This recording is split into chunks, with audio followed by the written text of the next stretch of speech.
All right, fantastic. Got a Bible? Turn to Genesis chapter 14.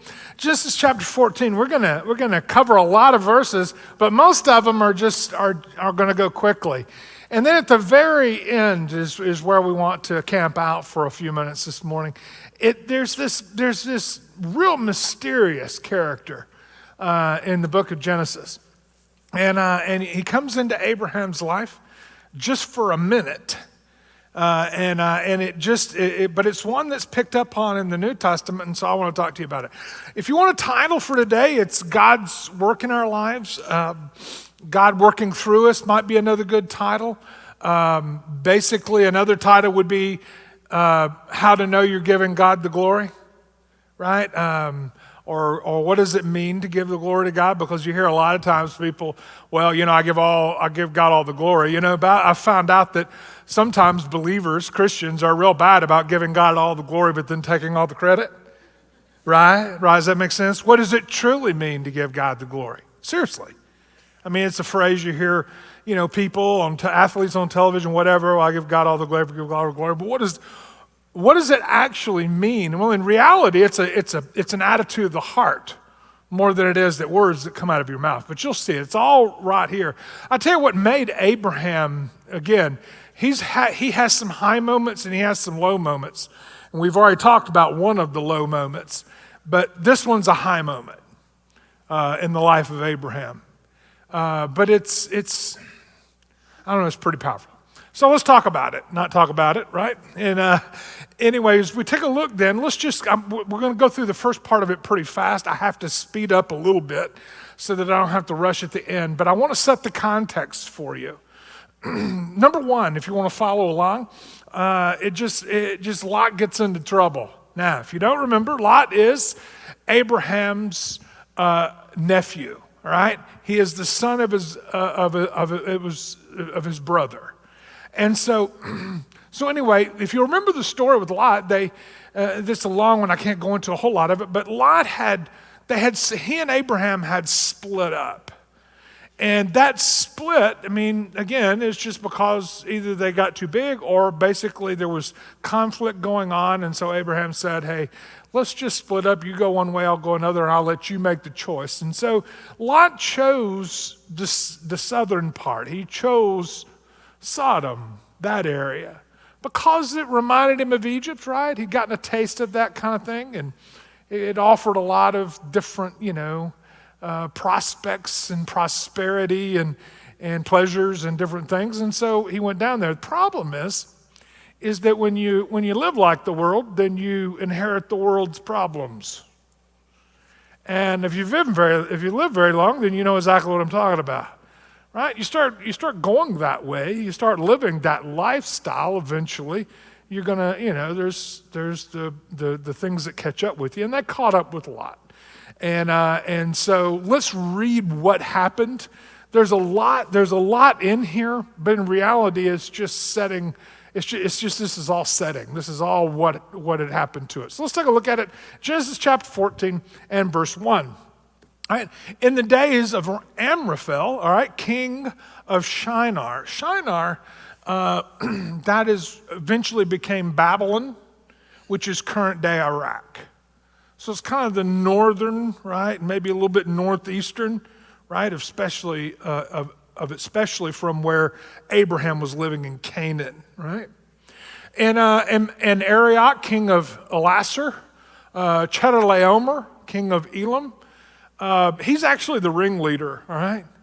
I don't know, it kind of sounds like a spicy cheese, doesn't it? Chedorlaomer.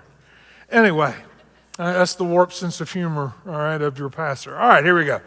And Tidal, king of Goyim, all right? These kings made war with Bera, king of Sodom, all right, Brisha, king of Gomorrah, Shinab, king of Admah, Shemeber, right? Yeah, I have no idea. When you're from Tennessee, your mouth and your tongue will only say so many things, right? So I know I'm butchering these, all right? But, okay, we're doing our best. All right, good. All right, and then king of Zeboim, right? And the king of Bela, that is Zoar, all right? And all these joined forces in the valley of Siddim, All right. Now, this is the Salt Sea, or what today is known as the Dead Sea, right? And it says here that 12 years they served Chedorlaomer. So he's obviously kind of the ringleader, right? But on the 13th year, they rebelled. Now, 12 years they served. Now, let's kind of set the stage. You're going to find out in a minute. When you hear kings, it was different at this time. World population was not even close to what it is now. And so when you hear king, right, you have to remember that these were city-states. These were not countries. Therefore, if you had a city and it began to grow and be prosperous, right, and then you'd have people who'd live in the city and those in the outlying areas who either farmed or they livestock or whatever. And so you had these different cities, and cities banded together to protect themselves. And so these are all the different cities. Now, when I talk about Chedorlaomer, right, king of whatever, all right, you have to remember that more than likely in his town, maybe 300 families, plus or minus. So again, when you think of king, you think of a country, right? But at this time, I guess, I just love for you to know context. I love you to get in, if you're like me, I visualize things. And so it helps to understand, right, to me anyway, that they would band together. This was different. It'd be kind of like the mayor of a small town, right, in our day. It's just not this huge things, right? Guys, and the bigger we get and the more dangerous it gets, obviously. So what would happen is that it's typical, right? Typical human nature, sinful nature, is that, these towns would band together and hey, we heard they had a great harvest, so let's go get their harvest kind of thing. It just is the way it is. And so they would have different allegiances and different banding together. Right, and so the kings, therefore, or the mayors, however you want to say it, of the north kind of east, they had made them submit, right? So for 12 years, they had served this guy, and basically what that meant was they paid him taxes, if that makes sense. Sometimes they had come down through, and either through threats, defeat, or intimidation. But after 12 years, they got fed up with it, right? And in the 13th year, they said, we're not sending you any more taxes, right? Or something like that. Now, you have to remember, Lot got himself mixed up here, right? So remember, he's going to get caught up in this. All right, and in the 14th year, Chedorlaomer decides, okay, we need to go teach these guys a lesson, and so that's what he did, right? And the kings who were with him came and they defeated. Now, this is a little different. Again, I don't have a whole lot of time to go into all this because I don't want us to draw short at the end. But he basically defeated the Rephaim, right, and Ashtaroth, Kamaim, right, and then the Zuzan and Ham and Eman and Shava Kiriathaim. All right, here we go. And then the Horites in the hill country, and Seir as far as El Paran on the border of the wilderness. So basically, if you want to know where all those places are, they are places between where they are and the southern part, right, in here, right? If you remember, Abraham's a little more west, where Canaan was. So basically, they fought their way down, right? And basically looted and confiscated as they went. Again, I just want you to get this, right? It's not hugely, but it's just pretty neat to get a context. All right, let's continue on. Then they turned back and they came to En Mishpat, that is Kadesh, and defeated the country of the Amalekites and also the Amorites who were dwelling in Hazazon Tamar. Now, so again, they just defeated along the way some of these smaller places. And now we get to what happened, right? Then the king of Sodom and the king of Gomorrah and the king of Admah and the king of Zeboim and the king of Bela, that is Zoar, right? Says there they went out and they joined battle in the valley of Siddim, which is the Dead Sea. So these from the north fought their way down, and then they attacked the southern part, right? And basically with Chedorlaomer, king of Elam, and all these other guys we've just named, all right?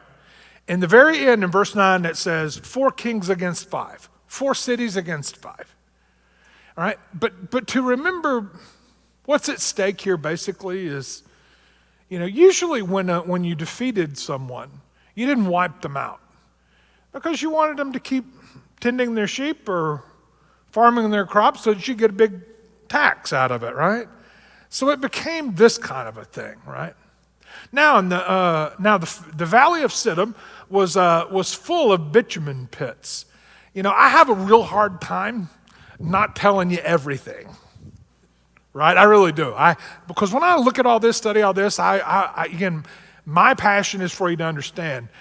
But there isn't a whole lot here, but I hate just to pass over bitumen. Bitumen, in case you want to know what bitumen is, it's asphalt, right?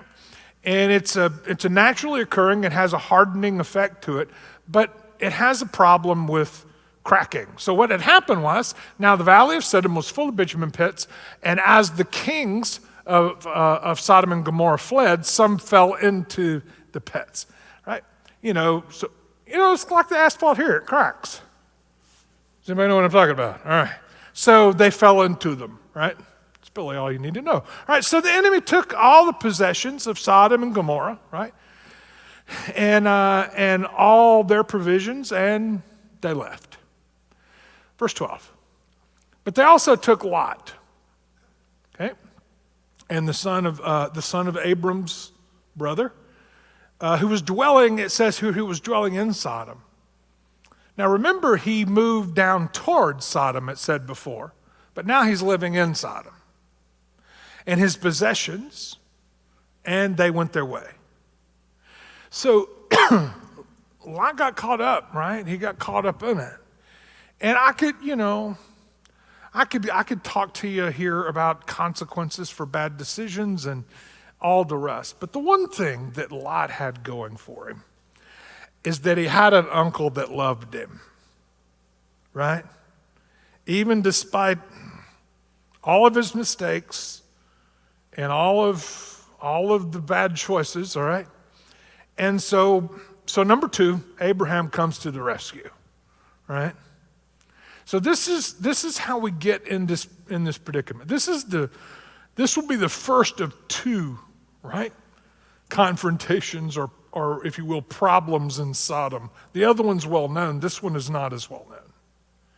But they were a defeated people. But because of Lot, and because, again, Lot was loved by Abraham got involved. And in verse 13, one who had escaped from battle, right, came to Abram. All right, can you keep up with me? There it is. Had escaped and come to Abram the Hebrew, who was living by the oaks of Mamre, the Amorite, all right, brother of Eshcol and of Aner. I mean, listen to this. Basically, these guys were allies of Abraham. So Abraham had allies. So he begins to muster everybody together and to go rescue Lot. Right? So you have battle lines being drawn up, right? And when Abram had heard that his kinsman had been taken captive, he led forth his trained men born in his house, and he had 318 of them. This is why I'm trying to tell you, these numbers are not huge. These are not the millions of people on battle lines. These are a little small. So, but it was not just 318, that's Abram, but he had his allies, and you're probably looking as many as maybe 1,000 men. I have no idea, but it's somewhere in there, and probably against a force that is somewhat larger, but not a whole lot larger. Again, we just don't know. But basically, this shows you how Abraham had grown in his family / everything, that they had 318, right, men who were trained. So I don't know. So he divided his forces in verse 15 against them by night, he and his servants, and he defeated them. And he pursued them to Hobah, which is north of Damascus. Just for interesting sake, right? Damascus is an interesting city. It's an ancient city. You have to remember that Abraham's time was, 1,000 years before Moses. And so most of all these places you've never heard of. But Damascus is still one of those places. It's in Syria, current day Syria. It's just one of those places, that is ancient, that is really old, right? Anyway, so they defeated them, right? Abraham and his forces defeated Chedorlaomer, right? And and basically they pursued them all the way to north of Damascus, and they brought back the possessions, right? And they also brought back his kinsman Lot with his possessions, and the women and the people. So basically, when Abraham caught up with them, defeated them, and then basically he regained all of what they'd lost, the people and the possessions, right? And so Abraham becomes a hero here. And this is pretty good stuff. Here's a great question, right? When something really goes well in your life, and some will say, well, when's that going to happen, Jeff? Okay, I get it. But achievements, success, even to the point of Abraham here, you have to remember, to the 5 towns in the south, he became the hero. He saved the day, right? He rescued women and children and Lot, obviously, and they were allowed to go back home. So, a lot more can be told by someone in not how do they handle defeats, but how do they handle victories? A lot more can be told in how you handle your successes. Anyone who gets proud is taking the credit for their successes. Does that make sense? This is what made Abraham great. He knew that when he had a success, he was going to give God the glory for it. That was just who he was. Why? Because he was a follower of the Lord. He belonged to the Lord. And so this is huge, this little snapshot in Abraham's life, because everybody's talking about how great he is. Everybody is singing his praises. In fact, they've probably written songs with his name in it. Seriously, think about it. And so I can't tell you how important this piece is. This is multifaceted. But God was going to give Abraham a platform, and he was going to give him an opportunity, right, to give God the glory. And what happens is you either give God the glory or you take the credit yourself. Now, here's the thought.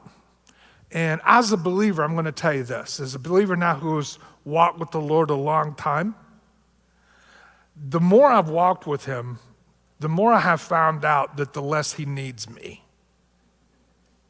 I don't know, when I was an early believer, I just thought it was all my responsibility. The gospel was going to fail if I didn't. Right? But I found now that most of my prayers, like the one before I came out here, God, please let me get out of the way enough so that they can see this. Because I see myself more as a hindrance most of the time because I know who I am without him, right? It's an incredible thing. So when you see this and understand that, the great question is, who gets glory for your life? And of course, it's real easy, right? It's real easy to say, well, to God be the glory, I give God all the credit, whatever, because people say that all the time. But in reality, I can tell you, as a believer and living for a believer, as a believer, hear this. This may sound strange, but it is the truth. But living as a believer, it is much harder to handle success than defeat. Right? Much harder. Much more tempting, right? Because when everybody starts telling you how wonderful you are, one of the key temptations is to believe them, right? And then when you begin to believe them, then you'll be amazed at who you can become, right? I don't know. It's just again, this is right here in Abraham's life. Abraham had his issues. We all have our issues, right? Except for you, right? And, we all have our issues. Abraham had his issues. But I found in looking at Abraham's life that arrogance and cockiness, that wasn't one of his issues. I think it was what made him great. So you live in a culture and a time to where cockiness and arrogance is basically equivalent to self-confidence. But I'm telling you, it's destructive, right? It's blinding to someone's life. And so this was one area. I mean, Abraham had fear and other things, but this was not one. This is a shining light, I think, of what made Abraham great. All right? Number 3 is that Abraham gives God the glory. And I think it's interesting that God gave him the platform and the ability to be able to do it. So let's take a look at it. In Genesis chapter 14 and verse 17, it says this: after we return, all right, from the defeat of Chedorlaomer and the kings who were with him, the king of Sodom went out to meet him. That is, went out to meet Abraham in the valley of Shaveh, which basically just means the king's valley. And so basically it was a time to be grateful and to be thankful, parade perhaps, whatever, right? Now these handful of verses right here are mysterious. And here it is, verse 18. And Melchizedek, king of Salem, brought out bread and wine, and he was priest of God Most High. Now, we're not talking about a priest, for all the false gods, because they had more priests scattered throughout the country at this time in all these different places. But this is one who was true, right? And so Melchizedek came out. And we'll talk about him in just a minute, but we're very little. And is such a mysterious guy. He kind of comes on the stage here and then exits. And there's a passage in Hebrews that talks about him, and we'll turn to it in a minute. But let me just tell you a little bit about him, right? Melchizedek, you'll find out in a minute that his name means king of righteousness, right?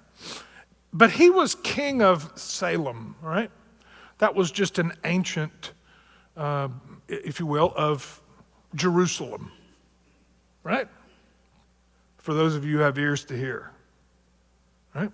So Salem, shalom, just means peace, okay? So king of righteousness, king of peace, again, if you have ears to hear. He brought out bread and wine, for those of you who have ears to hear, which was about 1,000 years before Passover even happened. God was writing this story a long time before it actually happened. He put it in places and in pieces and in people's lives. And Abraham, to whom God gave all these promises to, he was putting this into his life. And I think a lot of times Abraham didn't even know all of what it was. But the one thing Abraham knew, even though he couldn't understand everything, that he was going to trust the Lord. And he was going to learn more, how to trust him more. And so, again, you have this picture. As we've talked about many times in the Lord's Supper, which came out of Passover. Which, again, this is a picture of Passover and eventually the Lord's Supper and eventually who Christ is and what he came to do, because we've talked about this so many times. You ever been in one part of one of our communion services? I'm always going to explain it to you. Bread, which represents unleavened bread, which represents sinless, represents who Christ is. The wine that he gave his life represents what he came to do. And so, again, this was brought out long before even Passover became the symbol. So it was something that this king and priest was going to do. By the way, there's only one other person in the scriptures that's referred to as a king and a priest.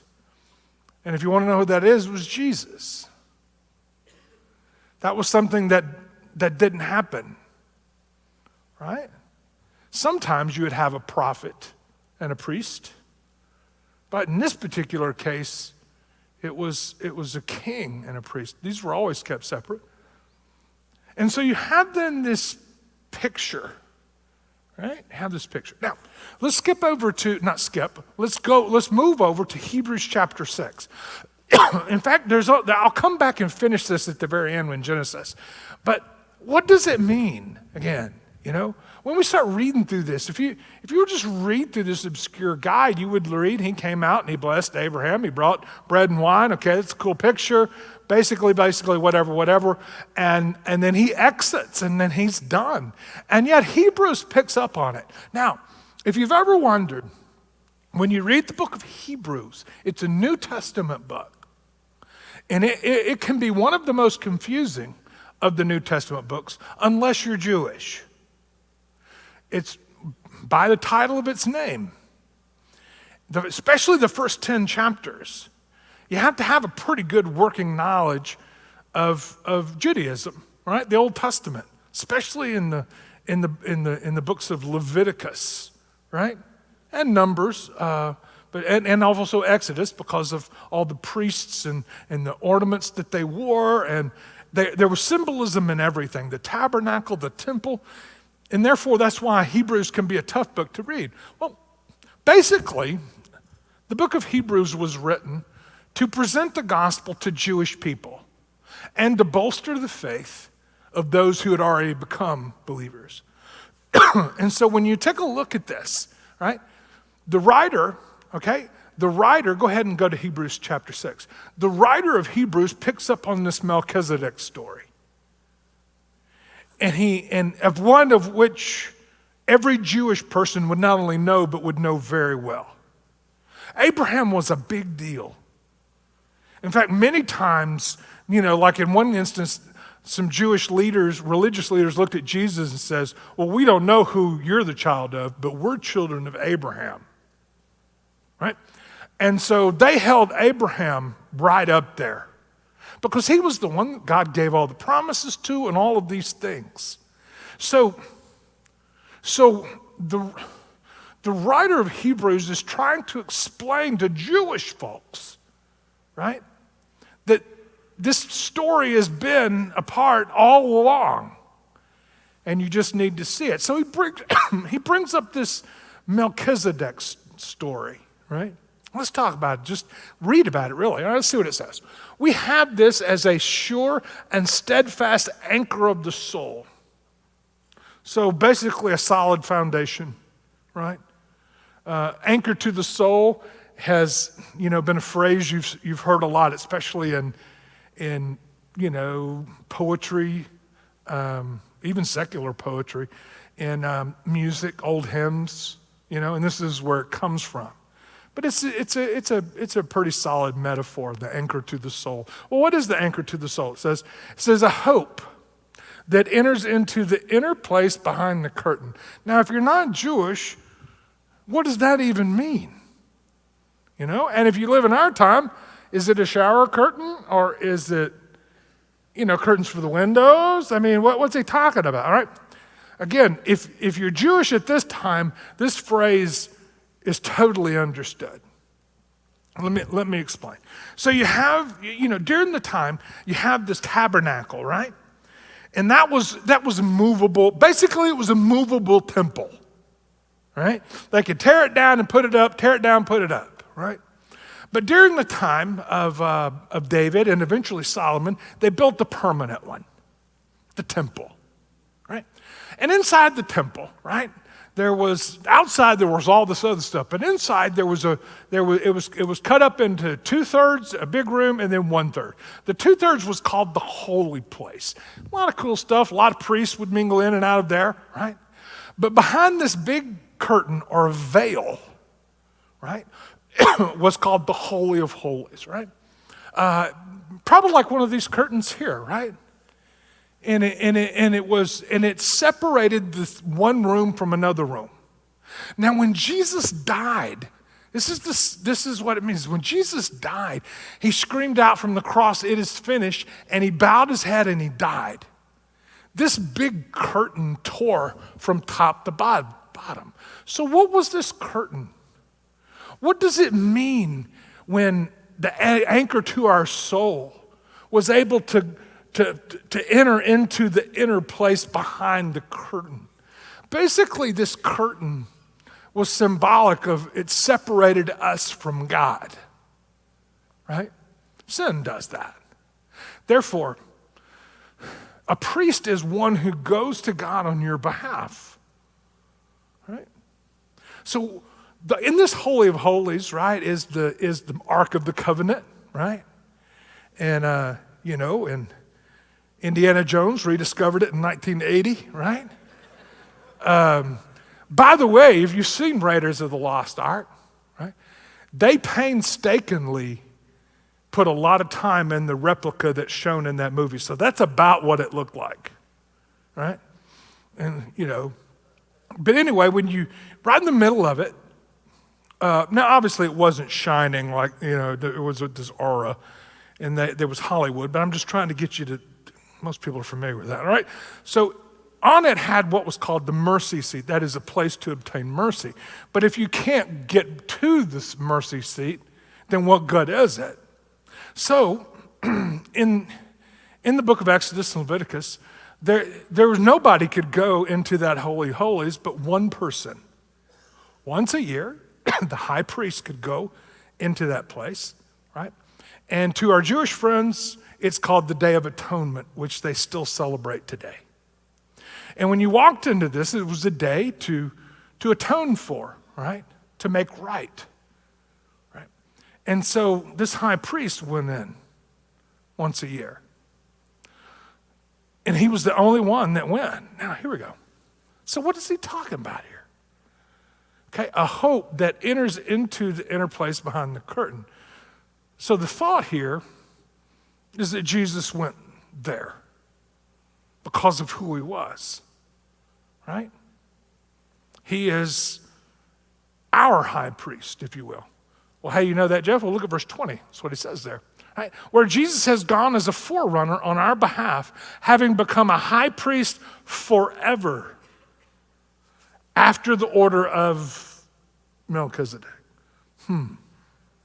So there's a lot made from this little brief encounter. And this high priest, in understanding what a high priest did and the symbolism of the Day of Atonement, goes into God's presence on our behalf, and it's forever. It's pretty cool when you see the imagery and try to understand what it means. Guys, and this is why y'all know me, I have no desire to be this person that causes, conflict or argument. But guys, this is why we don't need priests today. Why? Because Christ is our high priest. You don't need anybody going to God on your behalf. Why? Because of Jesus, you can go yourself, which is pretty cool. Also, the book of Hebrews makes it really plain when it says there's only one mediator between God and man, and that is Christ Jesus himself. So there's no need for those things anymore. Interesting, huh? All right. So for this Melchizedek, take a look. King of Salem, priest of the Most High God, met Abraham returning from the slaughter of the kings, and he blessed him.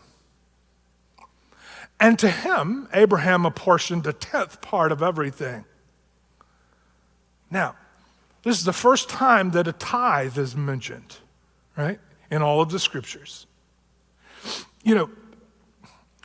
I don't talk about this a whole lot because everybody around me freaks out and gets nervous, right? But I want you to know that it was long before Moses and the different laws that God was giving Abraham the opportunity, right, to give him the glory for it. And basically, the opportunity was a guy by the name of Melchizedek, right? And you'll see it talks about it more in here in just a minute. But basically, it becomes something that gives God the glory. So therefore, if you do well, you succeed, giving back a portion to who he is giving him the credit for your success. Keeping it all for yourself is taking the credit that it was you that did it. I know that may be tough, but you'll see it as we read through it. It's exactly what it's teaching. I don't talk about it enough because I don't want to be labeled as somebody that's after it, because I'm not. It's between you and God. It has nothing to do with me. God's going to take care of this. It's his anyway. He's going to take care of it, so I'm not worried about that. But if you truly want to know what this means and why it's there, it's just pretty plain, pretty straightforward. All right, let's take a look at it. All right, he apportioned a tenth part of everything. He is first. All right? Therefore, he is first. Melchizedek is first. Interesting. First fruits, all the different symbolism.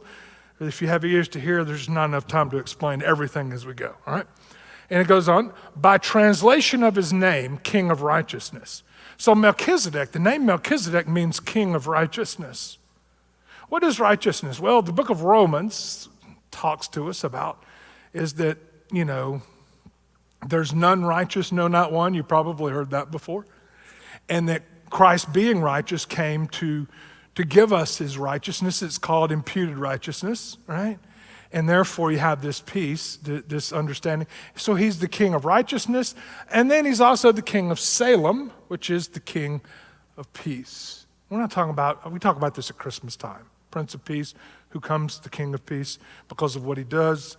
Again, it goes on and on and on, all right? Now, there's some curious things. Look at verse 3. Curious things. He is without father or mother or genealogy. Therefore, we really don't know much about him.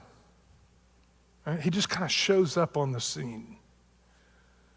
Right? It seems like he came out of nowhere. This is all foreshadowing, all pictures of what will come. See, these are prophetic verses, but these have already come true when Christ came and did what he did, right? You have to remember that the Bible is an ancient book. So many of the prophecies came through. Everything points to Christ coming and what he was going to do in his subsequent resurrection. And so you see these, and these are amazing when you understand just how ancient these writings are and eventually what happened, right? He doesn't have father, mother, genealogy, has neither beginning of days nor end of lives, which is a picture of who Christ is, Again, it's about who he is. Even though he was born, there was no beginning of days. It's something to understand, right?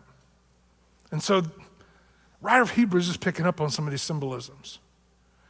But resembling the Son of God, he continues a priest forever. See how great this man was, to whom Abraham, the patriarch, gave a tenth of the spoils. So understanding this, Abraham tithed to this Melchizedek. It was a way God put in his life that he could be faithful, right? Or else how was he going to be able to do it?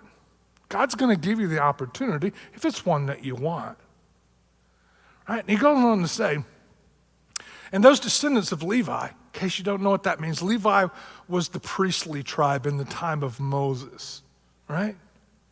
And who received the priestly office have a commandment in the law to take a tithe from the people, that is from their brothers. Yet through these also are descended from Abraham. But this man who does not have a descendant, now you have to be Jewish for this to mean a whole lot. I just didn't want to skip some of these verses, right? What does that mean? That means that, listen, this Melchizedek guy, he was around long before all this Levitical laws and the book of Leviticus and all the priests and all the Levites. So who is this guy? Is basically what the writer of Hebrews is asking. And it is a mystery to our Jewish friends even to this day. But the writer of Hebrews is trying to explain it. It's interesting. It is beyond dispute. Well, go back to the previous ones because I don't want to miss this. Right? Look at the last part of it. Right? He received he received tithes from Abraham, and he blessed him who had the promises. So you guys, he's basically telling you elevate Abraham all the way up here, and yet Abraham brings a tithe to this Melchizedek, and Melchizedek blesses him. In verse 7, it is beyond dispute that the inferior is blessed by the superior. So basically, he's telling all of these Jewish people, the writer of Hebrews, is that, listen, don't put your faith in the fact that you're a physical descendant of Abraham. Because a greater than one from Abraham is here. Jesus said that. Right? And I believe with all my heart he's referring to this one. Right? When they used to say, well, we don't know who son you are, but we are sons of Abraham. And then he goes on that God can rise up, whatever, but he goes on and says, but a greater than Abraham is here. Remember, and then they tried to stone him. Well, this references to a greater than Abraham was Melchizedek. Interesting. In the one case, tithes are received by mortal men, but in the other case, by one of them it is testified that he lives. One might even say Levi himself, who received tithes, paid tithes through Abraham, for he was still in the loins, which basically means when Abraham lived, Levi wouldn't even thought about. Right? Long time before he'd be born. And yet, God was writing these things about Melchizedek. Interesting stuff. If you've been following along. Here's how we're going to close. Right? I just wanted you to see that these are older type things. When people focus around the Lord's Supper, they usually tell you about Passover, but rarely do they go back to Melchizedek when he came out to greet Abraham with bread and wine and understand that that's where it all began. God began to write that story there in Abraham's life. And it's been following along now for thousands of years. It's just amazing if you have ears to hear this. Right? It is an amazing thing.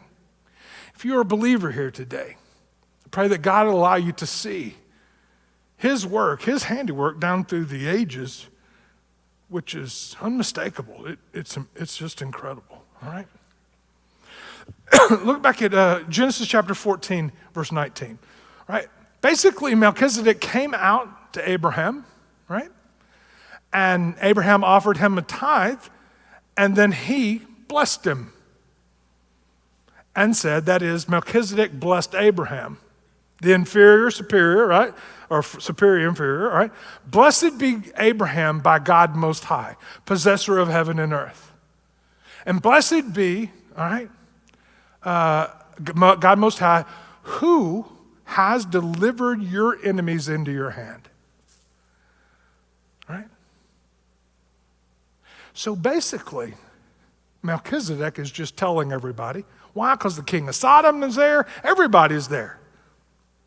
Is that Abraham's coming here because he wants all of you to know that the reason this happened was because God was at work in Abraham. It just is interesting to see. God always gives you an opportunity to give him the glory if you will and if you want to. Right? Interesting. Right? And Abraham gave him 10th, okay, of everything. And then the king of Sodom said to Abram, hey, listen, we owe everything to you. If you'll just give me the people, right? Subjects of my kingdom, basically. If you'll just give me the people, right? You can have all of the goods, right, for yourself. But I think this is interesting. Right. But Abram said to the king of Sodom, I have lifted my hand to the Lord, God Most High, possessor of heaven and earth, and I would not take a thread or a sandal strap or anything that is yours, lest you should say, well, you know, the reason Abraham is so rich is because of me. You hear what Abraham is saying.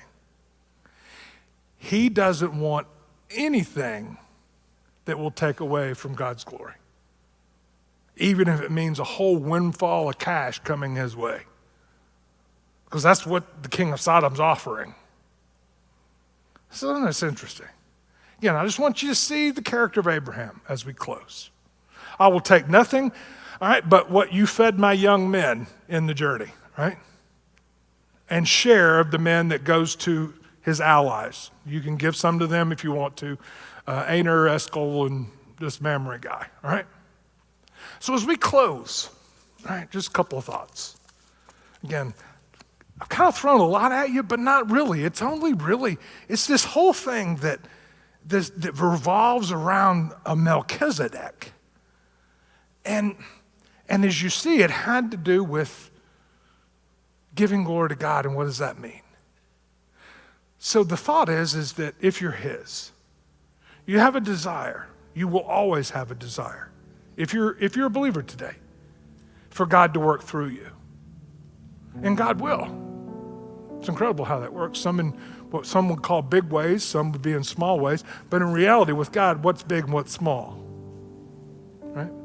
So when he does do something that you might get a lot of praise for from people, sometimes I think it's one of the downfalls that we can have as believers is we're much too wrapped up in the praise of people around us.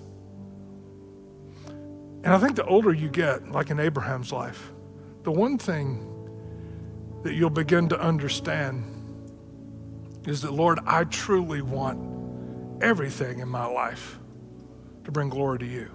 But that's a process, right?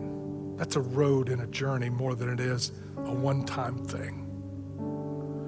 So it'll challenge, this message that we talk about today, it'll challenge the believer to be more of who God's called you to be.